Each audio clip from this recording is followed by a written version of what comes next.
there's only so many times he can, like, say, "Oh, shoot me," before he gets shot. I mean, it's gonna happen. Yeah, fair enough. Oh, yeah. I guess we'll resolve this real quick. Jeb, integrity check. Frank is still okay, which is good. So you get a +2 to your roll. I was about to say, miles away. Meanwhile, Frank is like, "Oh, man, my heart feels kind of rough." oh God! Don't do that. I got a shooting pain up my left arm. But no, dang it, Sarah. I smell burnt toast. Just resolving composure +2. We'll say that. Okay, resolving composure 2. Okay, that's 3 successes. All right. You're shaken. You don't lose any of your integrity, but you are shaken. Shaken is you can opt to just automatically fail a roll and you get a free beat. Cool. I like so that right one now, better. Yeah, right now Peter is the only one that doesn't have any kind of conditions, and that's fine. We're going to go with Beryl. You're running through the woods. You don't know how far you've run. It's fairly dark. Fortunately, your red light, it's keeping most of what's ahead of you covered up. However, eventually, like, you don't really hear anything else. Like, you're far enough away. You don't think anybody. Did I hear the shot? Oh, absolutely. You did hear the shot. You don't know what that means. Okay. You heard both shots, honestly. You heard, kind of like a quick, high-pitched, just pap, followed by a much louder boom. Okay. Within the span of maybe 5 to 10 seconds. But now that's sort of resolved and it's gone quiet again. Yeah. You're too far and there's too much trees blocking any kind of noise where you don't hear the screaming or anything, but you have heard gunshots. Okay. I mean, I'm not gonna, barrel towards the gunshots, but I am gonna, sort of quietly try to, move back in that direction and see if I can see what's happening, or at least see if there's anybody else pursuing me, or. Roll dexterity and stealth once more. We will say no plus or minus at all this time. Okay. 2 successes. Okay. As you're sneaking, you're just a little more careful this time after. Yeah, a little more careful after all that, and then hearing gunshots. Really goofing it. Yeah. Eventually, though, you do hear at your feet, it sounds like a hissing. Wheel snake. Okay. Yeah, I have to. I'm guessing, or a regular ass snake. We underestimated nature. Oh. All right. I'm gonna blow up and stop. Yeah. You look and it is not a real snake or a hoop snake. It's an alligator. Excuse me. What? in the North Georgia mountains. Yo, what the fuck? One of those famous mountain gators. Yeah. At which point, you just hear a very familiar voice say, "All right, Meryl, I need you to hold perfectly still." Oh my God. I'm not going to say why I had a reptile in the Winnebago with you guys. I've been chasing this thing all night. I really wish I'd known that this was in the vehicle that we were traveling in before. Just to be knowing. If I'm going to be shooting straight with you, I kind of forgot I had a delivery tonight. But I need you. Here's what we're going to do. He holds out, and you see him holding duct tape. He's like, "I'm going to toss this to you, and I'm going to hold its mouth shut, and you're going to wrap it around his mouth so it doesn't bite us. Otherwise, we're going to have a bad time." Catch. Pause. We see him kind of start to square up. Look at this. And he jumps onto the gator. And he manages to grab it and pin its mouth shut. He's like, "All right, duct tape it really quick." Okay, what do I roll to duct tape? Dexterity and What do I roll to duct tape the alligator? Dexterity and crafts. Dexterity and animal kin. -1 because you don't know what you're doing, but Grandmaster I don't Roscoe have does. animal. Okay, if I do that, because I'm untrained in animal kin, so that would take away 1, and then -1, so that would leave a chance dice. Can I spend willpower and then I get 3?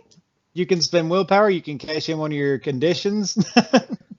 I mean, I don't want to This get is fucking ridiculous. chomped by a gator. I'm kind of actually no. I mean, this might be enough to like I mean, whichever Sarah, one. I think what shaken would is Beryl probably. do in this situation? I think That's what I think asked. Beryl would like the fact that she almost died and has had all the stuff and was supposed to go kidnap a baby and then she ended up really fucking beefing it real bad trying to sneak and fucking that up. I think this might be the straw that kind of like I think she's just gonna like just freeze completely. Just be like ah. All right, so Grandmaster Roscoe is going to do this at a negative. She's gonna Miraculously, though, he does manage my to wrestle God. that gator. And Wow! Wait a minute. like literally get it in a headlock. And he looks up at you and just shakes his head and goes, amateur. Takes the duct tape and wraps it around. It's like he's just that. He goes,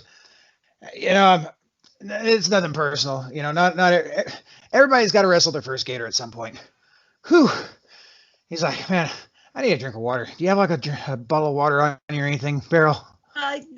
Sure, probably. Let me check my pockets here. He snaps. He goes, whew.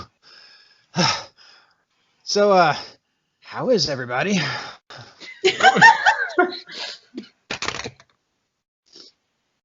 Not great, bud.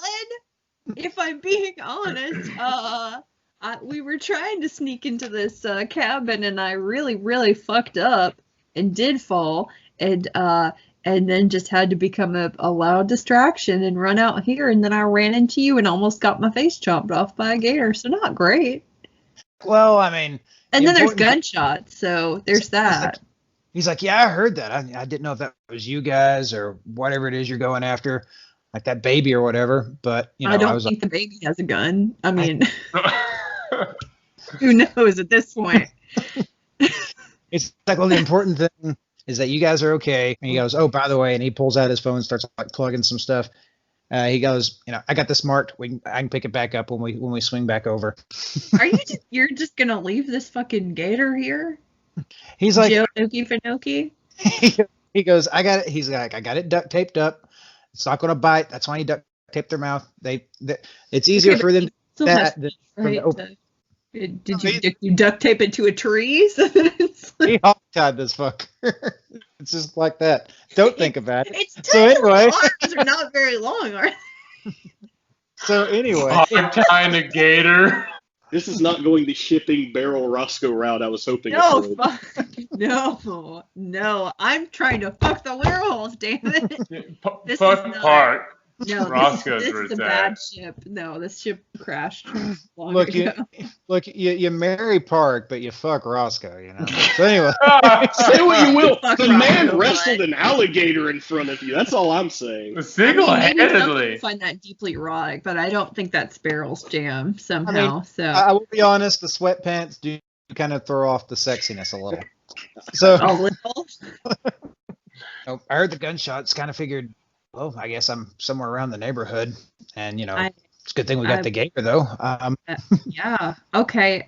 Maybe we can try to go see what the other two are doing because I honestly don't know what's happening back there, and they probably need some help at this point. So, are you good to roll in on this? I'm sorry, I kind of froze up at that. I just was not expecting any of this. He's like, I wasn't. Again, I completely forgot I had the gator and the Winnie. But he goes, well, it's not the first time that the master has had to go help his young Padawan.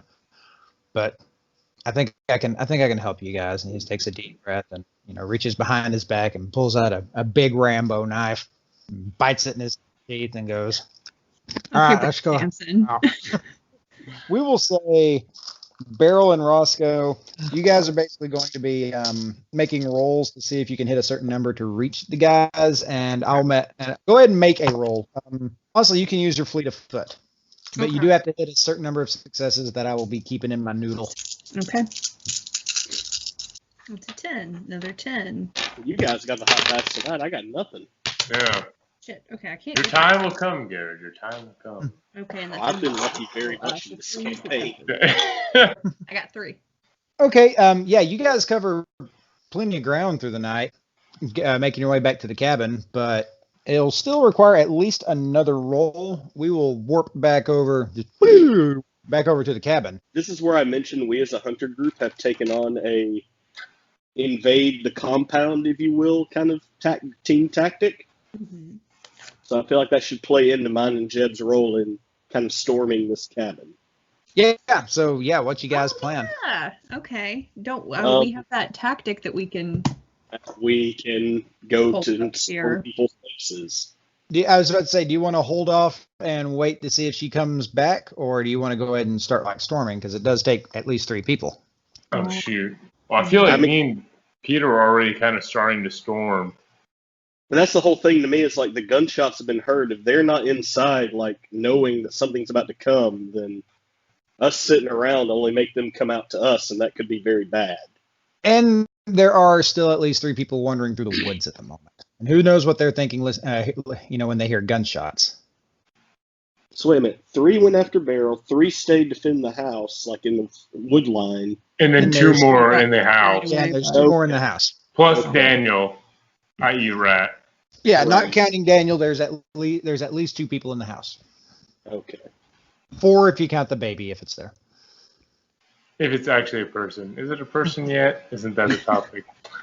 Sorry. Anyways. I mean, Jeb, you're part of this too. What do we want to do?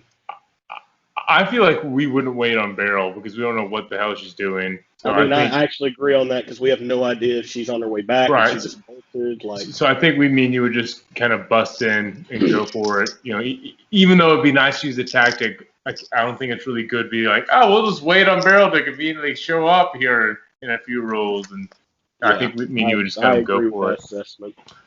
Yeah.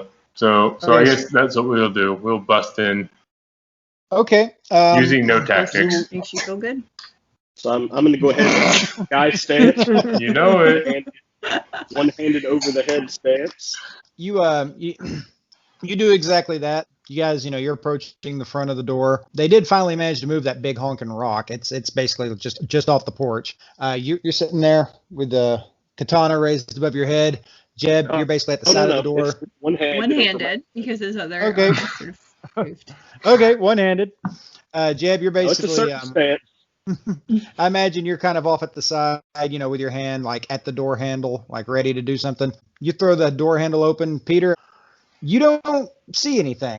The house, it's well lit. Like you don't know how they managed to get like electricity down in here, but I mean that it's as clean as it was the last time you were in. Furniture's been moved in at this point. It looks almost livable. Out of date though, judging by the furniture and especially the wallpaper, the vinyl wallpaper. I mean, this is 1960s at the latest. They've gone out of their way to redecorate this thing to look like, it's out of time. But you don't see or hear anybody. Jeb's going to put his hand on Peter's shoulder and be like, you've been here before, Peter, so I'll follow your lead. I got your 6. I want to check the basement cellar and see if there's any kind of lock on it. You go into the kitchen and, where the basement cellar-ish kind of area is off to the side. Where the larder that you start to realize that was probably more meant to be. It's wide open. And we will say that there is a faint glow, looks like candlelight, coming out from like beyond where you can see down in there. Because remember, it goes back in there pretty far. I'm going to lean down towards Jeb like, that's a dead end down there. That's one way in the... There's an upstairs with at least two rooms. I feel like we need to check that first. All right. What was I going to say? I mean, I think you want to go check the upstairs? And yeah, I'll check the upstairs. Okay, So- Beryl, you make a roll. See if you and Roscoe manage to get there in time. Okay. Same stuff. Same stuff. No plus or minus other than your fleet of foot. Okay. Okay, I got 4 successes. Oh yeah. All you needed was 5. You both managed to get there fairly fast. You're a little out of breath. You're not like just dead, but just you can feel the sweat. Grandmaster Roscoe has managed to keep up with you the whole way, to his detriment. His cardio is not quite as strong. You don't know if it's necessarily that or the fact that he insisted on carrying the knife in his teeth the whole time, but That's certainly a choice. he takes it out, holding it by the handle, and he goes, "Man, how'd you cover that much? How'd you cover that much ground and that fast? Oh my God!" I mean, I was on track when I was in school, so. He goes, "Yes, where's everybody else?" They're probably inside here. I'm not seeing anybody outside, so unless they've been got, I'm assuming they're going to be inside the house here. Yes, well, I mean, he's looking around, kind of poking his head. He goes, I don't see any bodies, but we heard 2 gunshots, so that could be good or bad. Yep. I'm trying not to think about that too much right now. Let's just try to get in here and see if. I did bring my gun with me, even though once again not thrilled about it. So go ahead. Roll wits and composure -2. And then she shot Peter. Boom. Execution style. I got 1 success. At the wood line, you hear voices. You get one going, "That bitch is fucking fast. How'd she outrun us?" And the other one goes, "You really could just watch your language a little." Let's get inside now. He's like, "Oh yeah." And he enters in, and he shuts the door behind, and he's looking around, and he sees like an old couch, and it's loud. It makes a lot of noise, but he pushes it in front of the door. Okay. You guys hear that from the other room. Then I guess I'll kind of look at Jeb, then I'll kind of walk out and lean my head out and see them. Mm-hmm. And then I'll just immediately put my finger to my mouth. And I'll just kind of approach Beryl and just like give her a slight hug, wincing slightly because my shoulder hurts.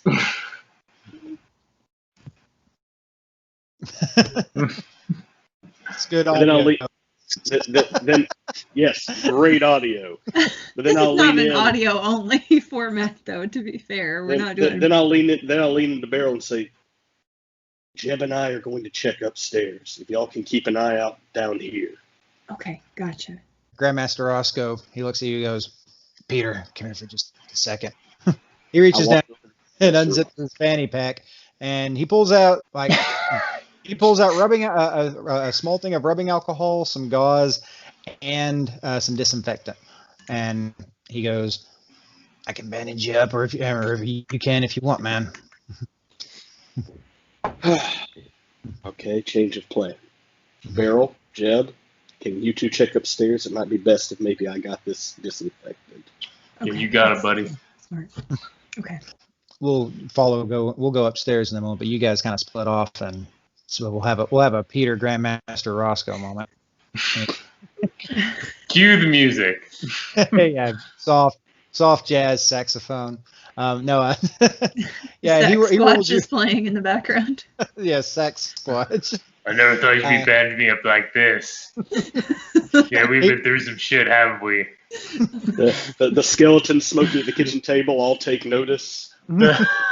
All right, we're into this. Yes. He looks at you, he goes, "This is going to hurt a little bit, so if you got something to bite down on, go ahead and do that." Oh, come on. Get your goddamn mind out of the gutter, Sarah. My mind lives in the gutter. I was trying to have a moment. You bite gently on Grandmaster Roscoe. Okay, between you two's weird fetish, Peter will take out his wallet from his vest and bite down on it. At which point he splashes the rubbing alcohol on you. It burns, and at which point he starts taking some of the gauze and starts like pushing it into the wound. Have that wound stop. No, and Peter, you hear Peter silently go, "Oh, I'm gonna have this wall to my door." That's it. Roll, is it a wall that said "bad motherfucker" on it? No. It's no. Roll stamina and composure. Let's be honest. Peter would have a wallet that said "bad mother freaker" on it. Yeah, he really. Peter would have a wallet that says like "my other wallet's a skunk ape." Okay. Can we make that? Is that a thing? Yes. You can see that. I have 1 success. Honestly, that's all it Skunk needs. leather is the strongest leather of them all. Oh no! You can't skin a skunk ape for its leather. You can, you just shouldn't. But you definitely can. He's right. You can. You shouldn't, though. Yeah, honestly, that was just a roll to make sure you didn't make enough noise. You're gritting your teeth, but no one seems to notice. And he starts giving it a good Israeli rap, and he goes, "All right, my young Padawan, you should be good to go after that. Just try and stay off of it." I'm using what am I telling you? I'm using the style you taught me with one hand above my head. Like, I'm going to try that. I can at least use the arm as I'm coming down to grab on. It's a risky maneuver. It leaves you wide open, and you don't have nearly as much strength. But I think if any one of my students could pull it off, it might be you. Also, can I point out, Grandmaster, they all have guns, so I figure I'm not going to need to deflect too much. Oh, no. As we said not too long ago, you still got at least 4 more weeks on that 6-week course. Yeah.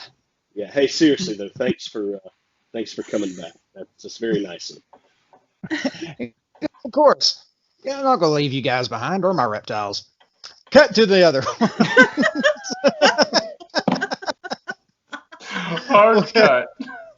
We will cut to the other ones after this brief message from our fucking sponsors.